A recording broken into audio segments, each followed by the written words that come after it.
The Narpo Circle of the Khasi Students' Union in East Jaintia Hills today urged the East Jaintia Hills Deputy Commissioner E. Kharmalki to set up an independent inquiry body to inquire into the causes of the contamination of Lukha River.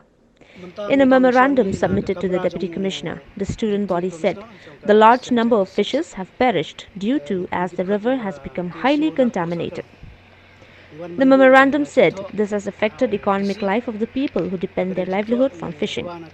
The memorandum is of the opinion that the Lukha River has turned bluish since 2007 due to the discharge of industrial wastes into the river. Larong blue, kawa Lukha, kabalajia, nadu usnam arjarnyo. Ye, kene ka jingkal larong blue kawa Lukha beman la usnam, wat hadu mentah. Pelungo ini kumpusang. Wat kunjuk ke pelungo ru yang kipai ba nongsong senong. Kantam kipai ba nongsong senong jong betul ketan. Ini kuat bani tu hangna. Bah kejingjia menengkong haus nem arjarnyo. Niu i ba daki hajar kilo kha kilo yap. Ki hau arjar khat saung. Na kaliang jungi ni dat ban ai jing tho. Halor kejuk ke phang. Bandawa na ka office jong deputy commissioner. Banle ya kejing tok kit balai luit. Sebab sa liang ino. Ini kata ka independent inquiry.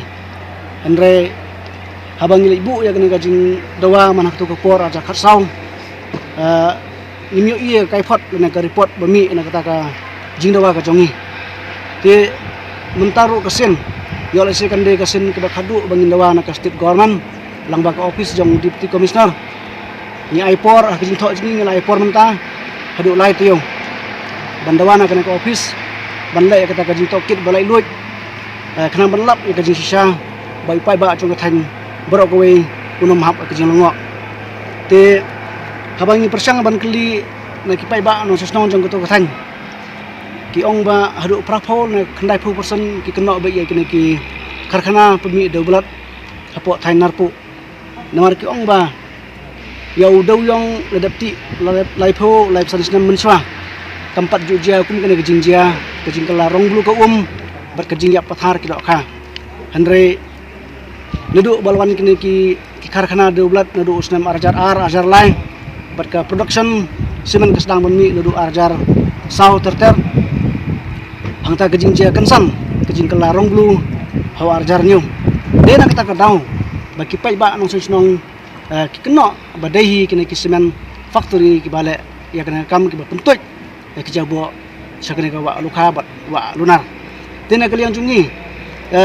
nimla ban pe phangsu kumta ka seng hakana ka sien ka baar niwan ban bu ya kana jingtho bandawa na kana ka tanat jong ka office deputy commissioner is Jaintia Hills district ban le ya kana ka jingto kit balai loit khnang ban lop ya ka jingsha bat kumjur ki pai ba kinom sa hakadum kalngo mono bale hadu kana ka jingle ben ya kana ka wa Lukha namar ka wa Lukha hi